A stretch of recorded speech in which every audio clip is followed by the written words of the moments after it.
Hi there. This is Shinjini from moderngypsy.in and welcome to my painty table. So I'm going to be creating an expressive abstract piece today. And to start with, I'm using some of my favorite colors, turquoise and orange, and just kind of spreading them very loosely on the page using a catalyst blade. And I'm just going to play around with some paints, mixing up colors as I go, and kind of just fill up the background a little bit. So that gives me a starting point from where I can begin to find some images within the layers of paint.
So as you can see, I'm just laying down paint and etching into it and just making a whole lot of marks.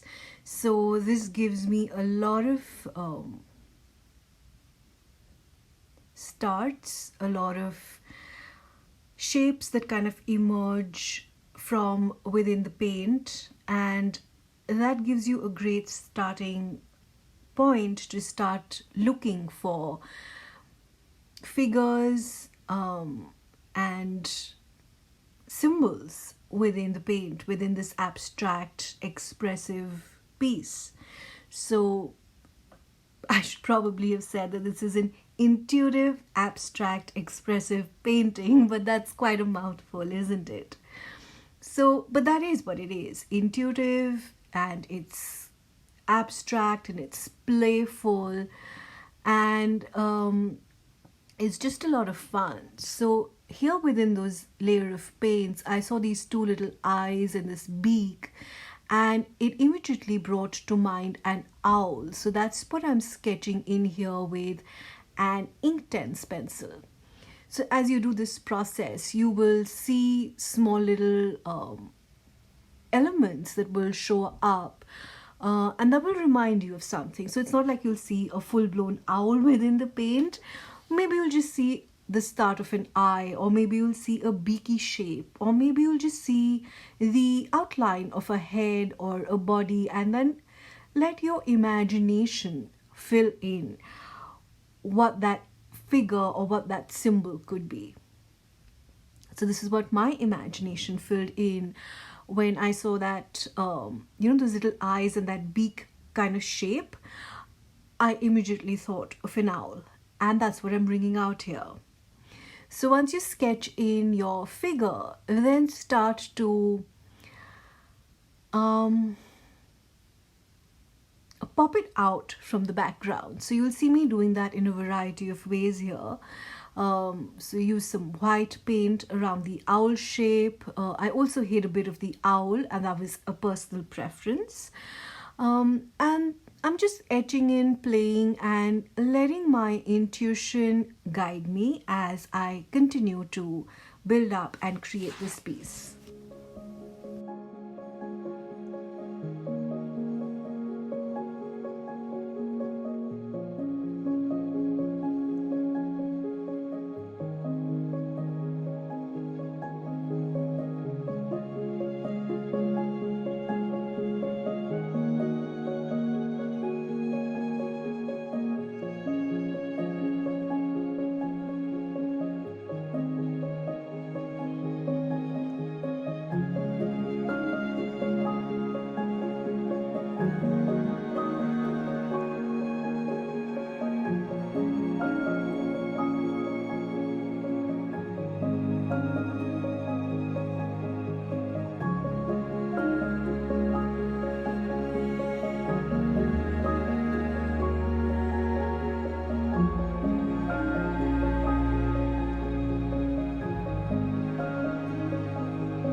I do hope that you enjoyed this video. If you did, do hit like and subscribe.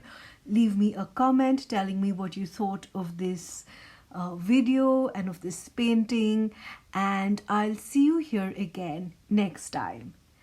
Take care and keep creating.